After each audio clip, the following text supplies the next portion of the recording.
Hey y'all, and welcome back to my channel. As you can see, today I am covering a very highly requested topic, which is cold email critiques, cold email reviews. Basically, I'm going to look at your cold pitches / cold emails for freelance writing. We're going to go over what you can do to improve them, and I'll give you some helpful tips along the way. So let me switch over here and we will get started. And as always, if you have any questions, do let me know. Comment below. I like to be very active in the comments, so feel free to ask away. Before we jump into the first cold email, I gotta let you know that I am opening up Killer Cold Emailing, which is my best-selling course, very soon. The date that I'm planning right now is November 10th. Subject to change, but probably gonna be November 10th. So click the link below to get on the course waitlist, because waitlisters will get access to the blog post templates and rate sheet bonus when they join.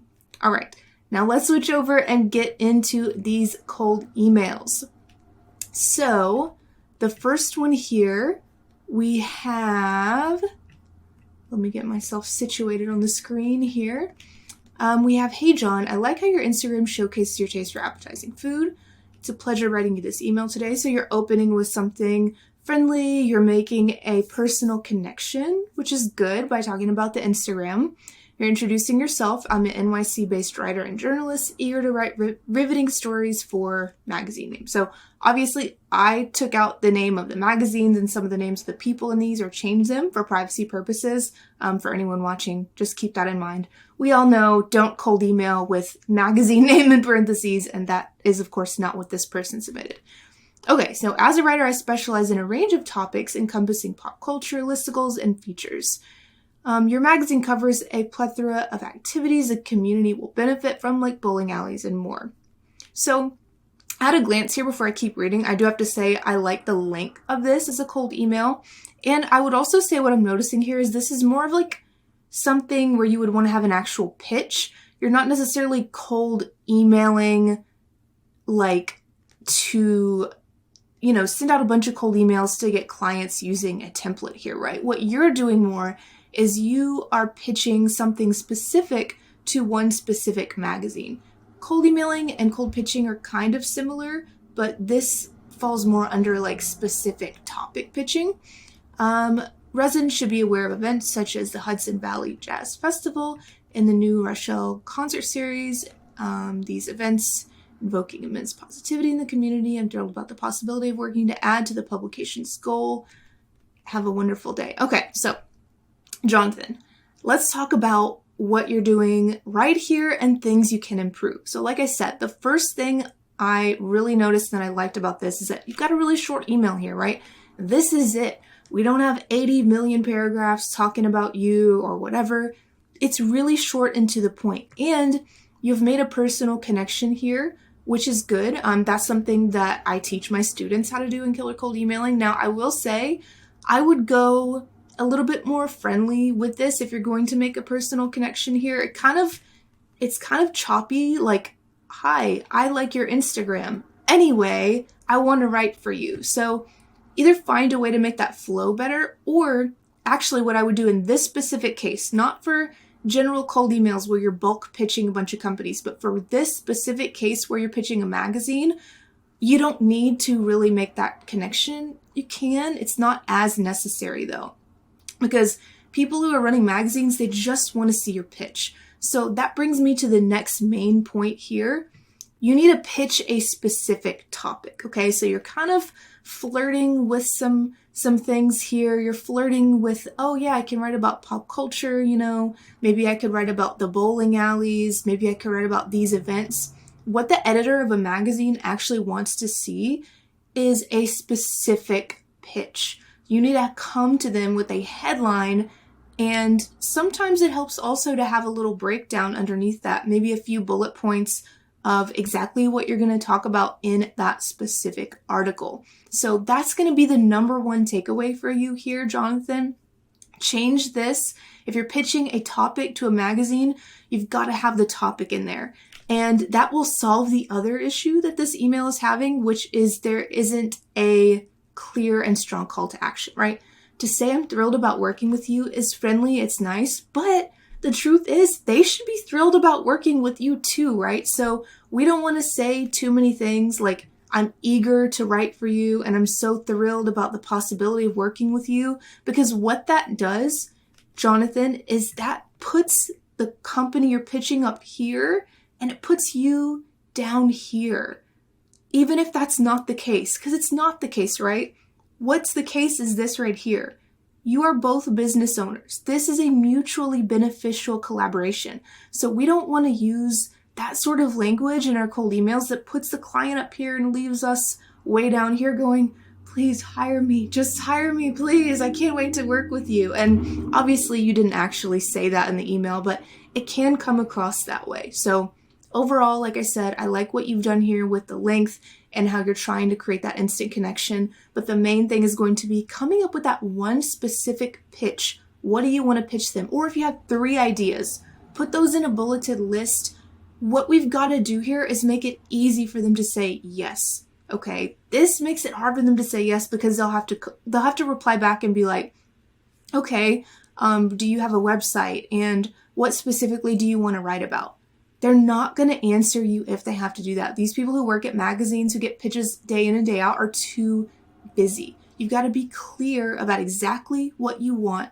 What do you want? Do you want to be published with this exact title by them? Put that in there and say, what do you think about this as a topic for this month, if it's timely or whatever, okay? So that's going to be your call to action. And Jonathan, super, super important. I love that you have, it looks like some relevant samples down here, like you do kind of like maybe local or travel. I haven't looked at these URLs. I'm not going to open them up just so I don't mess up all my tabs here, but it looks like these are more focused, similar to your niche. But you will need to niche down into one specific thing. Pop culture, listicles, and informative features. Pop culture is a niche, but it seems like you're doing sort of like local culture from different towns or something like that, or even travel writing. Top 5 cities in Japan is your title down here. So think about that and how you can position yourself like that in your cold email, and make sure you set up a professional niche optimized writing portfolio website. It's really not enough to have just a couple samples in your email, right? What you want to have is a linked out professional portfolio website. I've done a lot of videos on this, and I have a blog post tutorial. All that information is out there for free, but you will have to invest, of course, in a domain and hosting for yourself, which you can get at a discounted rate at the link in the description box.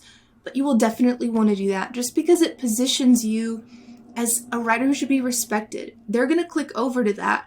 What a lot of people don't realize in cold emails is that the people are not just going to judge whether they should hire you based on this text here in the cold email, right? What they're going to do is they're going to look at the email and go, okay, hopefully, this person seems trustworthy, they're niched, they have a clear offer, they gave me a clear call to action. Now what I'm going to do is I'm going to go and click on their writer website. And that writer website is actually what's going to play a huge factor in determining whether or not they get back to you. So the niche, the writer website, the cold emails, these are not separate pieces of your marketing. All of these things have to be working together and they have to be set up correctly for you to get results with your cold emails. So definitely keep that in mind. I think you're off to a great start. Just make those really important changes and you'll be well on your way to getting this client with this pitch. All right, we are on to the next cold email, which is by Sebastian down here. Okay, this is a longer cold email. So one thing I will say before we even jump in, if your cold email is this long, then it is too long. But let's take a look and see what we've got going here. Again, I took away some of the names and business URL, but you guys know what I'm meaning here with these little parentheses. So you say, hello, I'm a fan of your website and always felt like the current homepage value proposition copy doesn't quite do you justice. I'm a copywriter, so I decided to take a stab at improving it. If you like one of these options, you're more than welcome to use it. Okay, so what we have here is you are using a cold emailing technique called making a specific suggestion. That is something I've been teaching in Killer Cold Emailing for like 8 years now.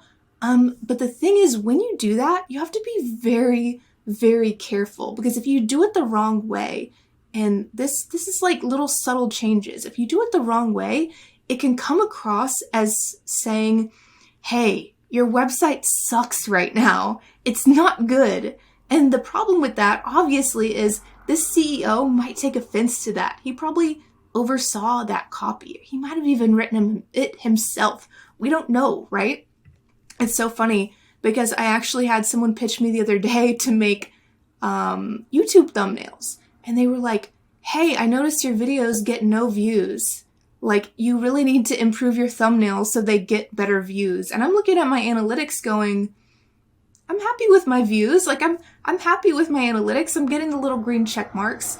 And yeah, it kind of came off in a way of, I'm definitely not looking to work with this person. I wasn't personally offended because at this point, that kind of stuff doesn't offend me.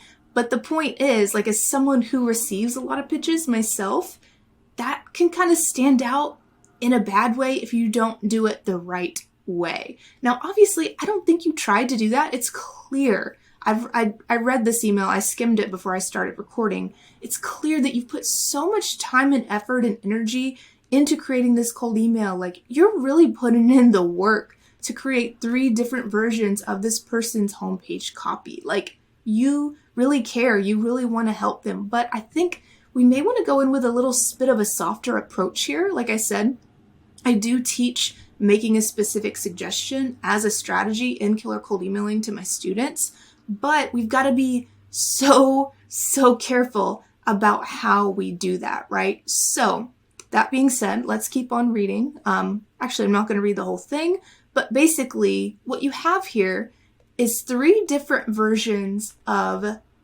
the homepage. Is that right? Homepage value proposition copy. Okay, cool. So you've written 1, you've written version 2, you've written version 3, and then you say, thanks for your time and keep up the great work.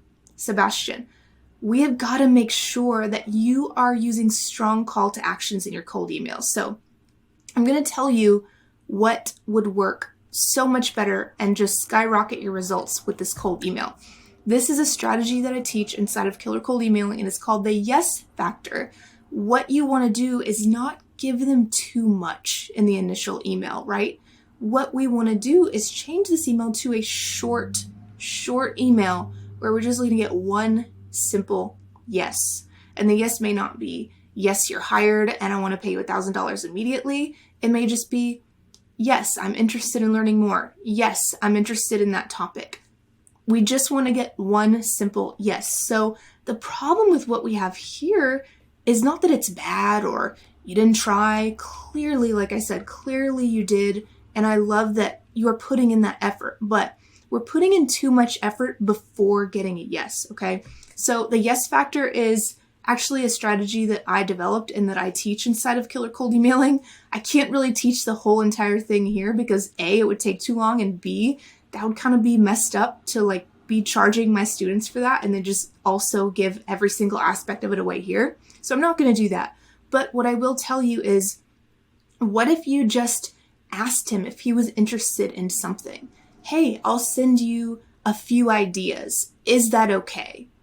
Hey, I have a few ideas for X. Can I send them over to you? Strong call to action, and it takes such little effort to write an email like that, right? That way, you don't have to write these versions of things until you actually already get a yes. Now, I will say it is not quite as simple as that, okay? You can't just like delete those versions and then put that call to action in there and then it works, because we need a lot of other aspects here in the cold email. You're missing a few of the key pieces here.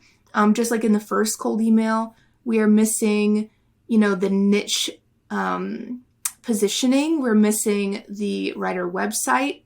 And specifically, just like everything else, your cold email, your niche, your writer website, it can't just be set up, right? It has to be set up the correct way. The way where it is all optimized to sell. Everything is working together. Your niche and your writer website and your cold emails are all holding hands together, working together to position you. to get clients. That way you can sell your services, okay? So anyway, think about that. Think about your yes factor. Think about adding that strong call to action, and that is going to be a great way to improve your cold emails. And again, if you are watching this right now, as the date of this video going live, Killer Cold Emailing is opening very, very soon. So make sure you get on that wait list down below. Did I even say that at the beginning? I don't even know if I said to get on the wait list. That's okay. Get on the wait list if you're interested. And if it's past the wait list time frame, still look down below in the description and pin comment, and I will have links for you to learn more about that program and the process. All right, on to the third and final cold email here. This is from Barsha. Barsha, I'm pretty sure I reviewed your copywriter website, and the first thing I'm going to say is that I love that you are niched. You have a clear niche. You've talked about it here in your cold email. You have it linked out. You have it linked out to your website right here in the little footer, or what is that called? The email signature. That's what it's called. You have that linked out, and you talk about your niche right there. Good job. I love that. You are doing great. You're doing better than like 99% of writers who land in people's inboxes, I promise you. So awesome work. Hello, Adrian. I saw that Blank Technology Business was selected as the winner of this award. Congratulations. I'm Barsha, a biotech graduate, and I'm impressed by your work towards sustainable agriculture. Do you need a content writer to provide regular content? Okay, so far what I'm seeing is I really like that you have made a connection up here. I'm wondering if you're in Killer Cold Emailing, because that is what we teach inside of the program. You're a biotech graduate. Love that you put that in there. I don't usually recommend people put their school information. Sometimes it can make you seem like you're young or inexperienced. I think it's okay here because it is, I think, relevant towards sustainable agriculture as a niche. And you say you're impressed by their work toward that, which is great. Let me read the rest of your email before we talk about this call to action. Okay. I've been a sustainability writer since 2020 and helped my client rank on the first page of Google for medium to high difficulty keywords. Love that. This is great. This is what you want in your cold emails. Social proof. Great job. I'll create engaging content that simplifies complex biotech concepts for your audience, showcasing the real-world benefits of your biomarkers in sustainable agriculture. All right, from market trends to case studies, I can keep your blog informative and fresh. Let's schedule a brief call or meeting to explore this collaboration further. You can find my writing samples here. Thank you for considering how my skills can contribute to your mission. So overall, I really like this cold email. Barsha, I think overall it's great. Something else that stands out to me is that it's short. It's the right length. I don't mean short in a bad way. I mean, it is the right length for a cold email. Now, that's not always the case. If anyone else is watching this and going, well, mine is, a paragraph shorter or a couple paragraphs longer. That's okay, but this is kind of the general length most of the time. Not all the time, most of the time that you're wanting to aim for. So, one thing that I would suggest is that you maybe close out at the very end with a strong call to action. Like, ask a question at the end. Like, instead of saying, let's do this, and then here's my writing samples, thank you for considering me. You don't need to thank them for considering you because, again, it's another one of those things that kind of puts the client up here and puts you down here. I'm not saying, don't be friendly and don't say thank you and things like that, but you can leave that out. You're experienced, you know your shit, you know what you're doing. You don't have to say things like that in your cold emails. But what I will say is, let's get you a stronger call to action down here. Do you have time for a brief phone call? Schedule here. What I would want you to do, Barsha, is maybe consider getting a Calendly account and get a link set up, or they can just click to schedule. That might be something that works for you. Just knowing that I've seen your writer website already, and I know that you're experienced, you already have this kind of social proof and things like that. Those are the things that can make clients more eager to work with you. So I think close out with a really strong call to action. And another piece of advice that I'm going to give you is consider what they actually need. Because especially if you're not starting out day one freelance writing where you're having to pitch significantly more, once you get to a certain point in your career, you may only be cold emailing a handful of times a month, maybe just a couple times a week. Of course, it varies, but once you get to that point, you can put a little more time into each cold email, right? So maybe put a little bit more time into it and think about what do they need? Because you're asking them, do you need a content writer to provide regular SEO optimized content? Well, I'm not sure. Do they? Like, maybe you could look at their website and sort of diagnose what they need, you know? And like I said, when I reviewed the first cold email in this little video, we want to make sure that we're not going, hey, your about page copy looks like it really needs help. I can help you with that. Because again, that can come across as kind of like, oh shit, and they think like my website sucks. Like, I don't want to work with them. So again, there's a very specific way to like word this and approach it, right? You've got to be like really intentional about how you do that to make sure that you don't offend anyone, or maybe not offend anyone. I don't know. Would anyone get offended by that? Probably, but at the very least, just kind of turn them off to working with you. We don't want that. But what you might see is that they have a regularly updated blog that wasn't updated, you know, as of a month ago. Maybe they lost their blog post writer, or they might have a page of case studies, but they only have a couple. Maybe they will need a case study writer. Now, you don't even have to call those things out, right? Hey, I noticed you don't have any case studies on your case study page.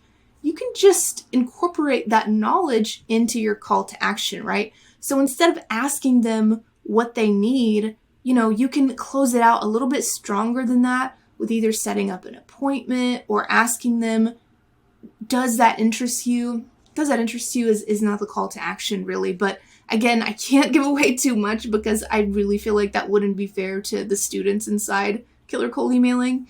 But yeah, if you do that, if you change that call to action, make those little changes, I think you're going to find that your cold emailing efforts are way more successful. I do really love that you have your writer website. You are clearly niched down.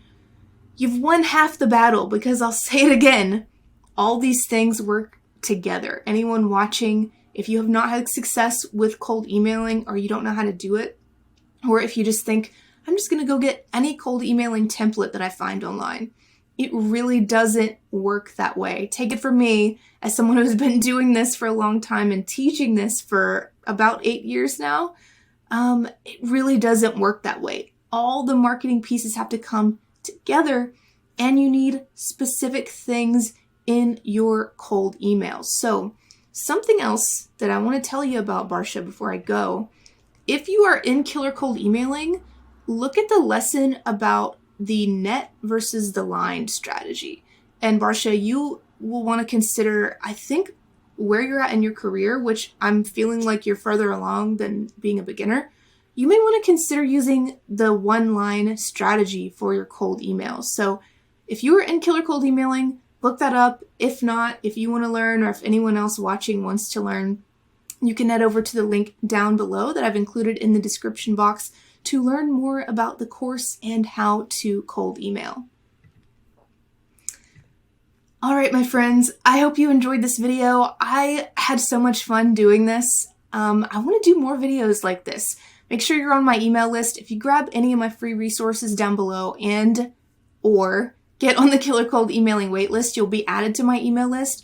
That's where I send out the forms to everybody to submit their cold emails for videos like this, /portfolios, maybe LinkedIn profiles in the future.